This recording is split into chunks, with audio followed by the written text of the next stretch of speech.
Y'all, this is a little spicy. But I have thoughts. Yeah?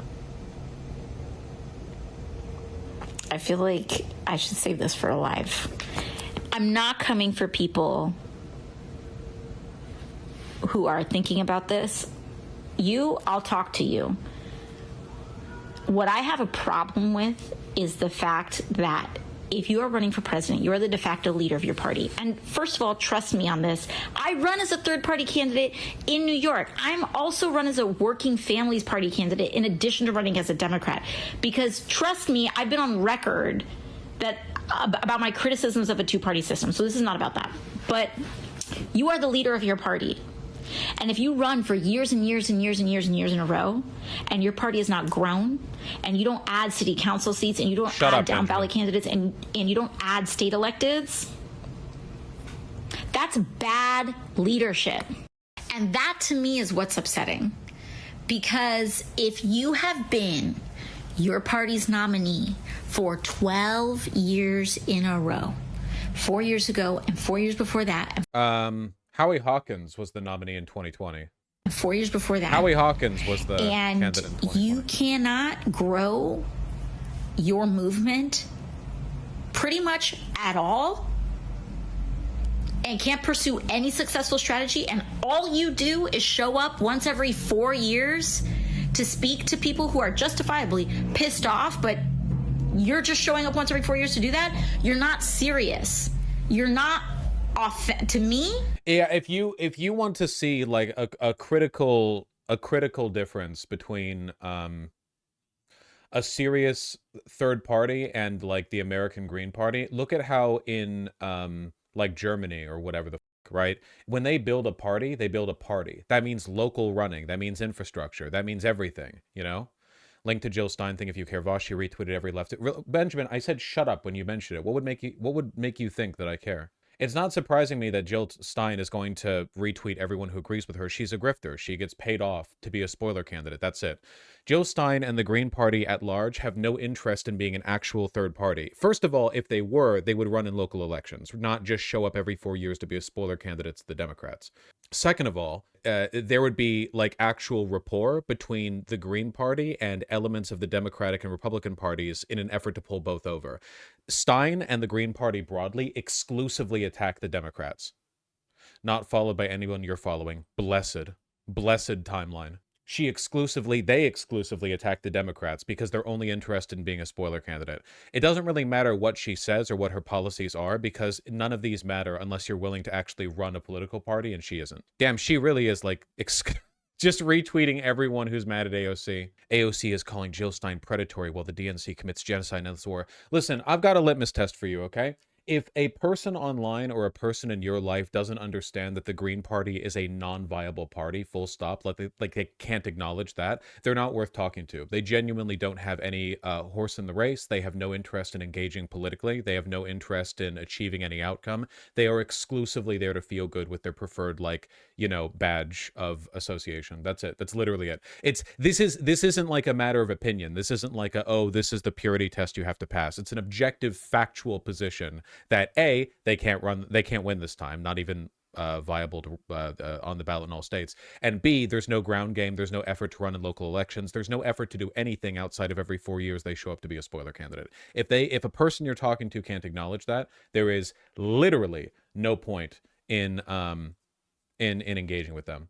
Total waste of time. No, we lost Christian Smalls. Didn't I say this guy gave me bad vibes from the beginning? This was the Amazon union organizer guy. The one thing that you all have to realize is that having good intentions and being useful are two completely different things. That's it. That's literally it. Exactly. Stein needs to be heard. She's a viable option for the left. Almost 150 Green Party members hold local. 150 across the whole country, including county and municipal districts. 150. Wow. That's almost enough offices to control one single county of the United States if you gathered all of them up into one single county. I don't think anything AOC said was wrong, but I'm not sure saying it was a good idea. The Green Party sucks, but some of its voters can be moved over to vote for AOC. I don't know if I agree with that, honestly. It genuinely seems like the only reason the Green Party even exists is because there are grifters online who can make money from getting angry at Democrat voters and saying, well, why don't you vote the Green Party? It's the same grift that Brianna Joy Gray. Remember that name correctly? Brianna Joy Gray? Yeah. The same grift that she's been running for years, where she's like, did you realize that everything that's wrong with America would have been fixed if the squad had simply forced the vote 57 years ago? And it's like, oh, really? What would it have done?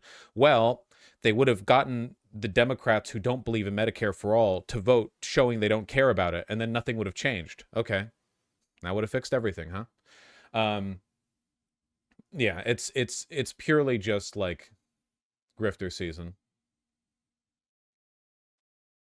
Purely just grifter season, man. A lot of people have just become single-issue voters in Gaza. They're supporting an obvious grifter. They're not single-issue voters in Gaza. All of the people who are currently losing their shit over the Green Party are the same people who wouldn't have voted for the Democrats no matter what. If they actually cared about Gaza, they'd be voting Democrat. There are only two people who can win, Republicans or Democrats. Kamala Harris or Trump. That's it. Those are the only two options. If a person can't acknowledge that, then there's no point in talking to them. They're either so lost in the sauce that they're genuinely not capable of recognizing reality, or they're a grifter. They're being paid. You think that the people online who are screaming about how if you vote for Kamala Harris, you're like complicit in genocide, do you think those people would change their mind if presented any contrary information? Do you think the people who are like making money hand over fist from Patreon by like with a nonstop year after year after year, if you vote for the Democrats, you're bad, and I'm going to stay suspiciously quiet about the Republicans and downplay their threat. Everyone who says the if you vote for Democrats, you're complicit in genocide bit downplays the Republicans. They do. I don't even ask them to. They do it on their own. I'm not even like, oh yeah, implicitly the way they don't talk as much about Republicans. They're constantly downplaying the threat the Republicans pose because their only interest is making their particular grift seem legitimate to the idiots who give them money. That's it. I don't think these people are going to vote Democrat. I think they always would have found something to complain about. In fact, I would go so far as to say that not only do they not care about Gaza, but even if October 7th and all the subsequent genocide had never happened, they would still be doing this exact same bit. Even if Joe Biden and Kamala Harris and so on, even the whole 9 yards, they'd be running this gambit about how Kamala Harris is a cop and like they don't want to support someone who locked up like people who smoked marijuana or whatever. They literally did this back in 2020 with Joe Biden. They were like, oh, the crime bill. The crime bill?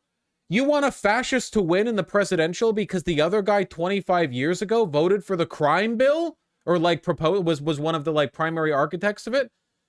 You're gonna find anything, aren't you? I don't think there's any relationship between what the Democrats are doing and what these grifters are going to make a case over. Yeah, exactly, Corvos. They would say, like, well, the Democrats are supporting brinksmanship in Ukraine, whereas the Republicans aren't, you know? They did that in 2016. They said that Hillary Clinton was going to start a war with Russia, a nuclear war. There's no relationship between what they actually do, what the Democrats actually do, and what their line is. Well, anyway, let's let AOC finish this bit. It does not read as authentic. It reads as predatory. I'm sorry. I'm just saying it.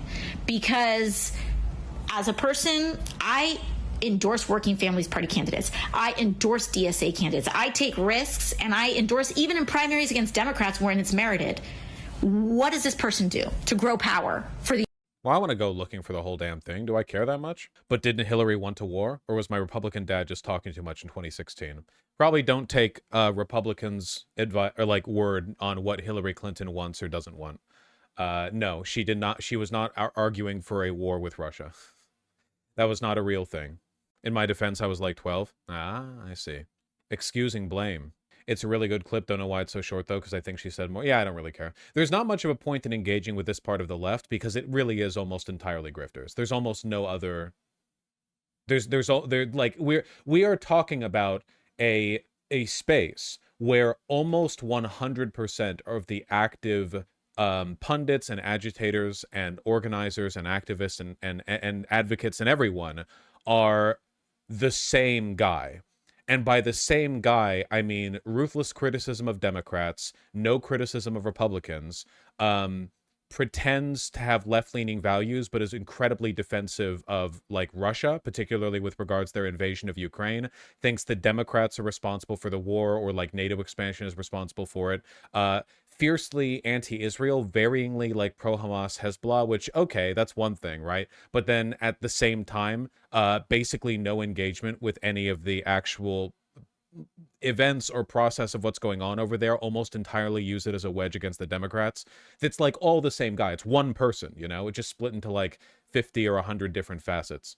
Proving the grift and inconsistency still valuable, though? Stop asking me things like that. You're not a foot soldier in the war. You can do whatever you want. I'm not telling you to prove or not prove the grift and inconsistency. I'm not your general. You don't report to me. I don't tell you to clean toilets with a toothbrush. When I'm disappointed with you, I just mute you, okay? So you can do whatever you want. I'm not giving you marching orders, okay? Yeah, I forgot the Working Family Party is basically entrenched hard and Philly. Yeah, because the Working Family Party is actually making an effort to actually do things, and for that reason, they are trying to build local power. People get mad when you point this out, but like the way the Working Families Party has successfully and effectively organized and achieved legitimate power in Philly the past 5 years really crystallized what a grift the annual Green Party presidential campaign is for me. Yeah, 100%. Jimmy Dore is now doing Bolsonaro apologia. The Nazbol grift is real. Yeah, of course it is. I don't know why you're saying like the Nazbol grift is real. I know that. Jimmy Dore, Joe Biden rigged the Brazil elections for Lula. In exchange, Lula would ban Twitter so the globalists would get Elon Musk back. Blah blah blah blah blah. I don't care. It's all the same. It's literally all the same. It's so boring. My mother defended Trump. Askers, why are you so mad at us today? This happens every time I take a short break where I get to my head bursts above the waterline. I get to take a deep breath of fresh air, and then I come back down into the murking shit and piss ocean that I have to delve into to do live streaming. And it's a bunch like people asking stupid questions. And I remember, hold on a second, you chose to type that in. That wasn't just like a like cosmic noise filtering through my website. That was a human being who decided to ask questions like, why are you so mad at us today? Or, Omega lol, he never lasts long. Or, Vash's strongest soldier. You know, I can criticize you. I can get mad at you. I'm allowed to. In fact, I should. Reading chat messages allowed to get mad at them. Actually, I read them with my eyeballs and my mind, and then I say them out loud after. I usually don't read things like first exposure, you know? The anger happens when I read it in my head. I read it out loud for the context and entertainment when I ban people or make fun of them. You're looking fly today? Don't patronize me.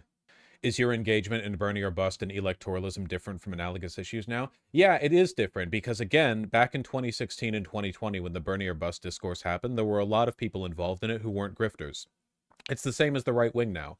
It's the same as everything now. Nobody believes in anything, you know? There were a lot of like sincerely intentioned, even-minded, you know, intelligent people who were led astray by these arguments in the past. But nowadays, the only people who get sort of led in by them are conspiracy nut jobs who fall in the orbit of grifters.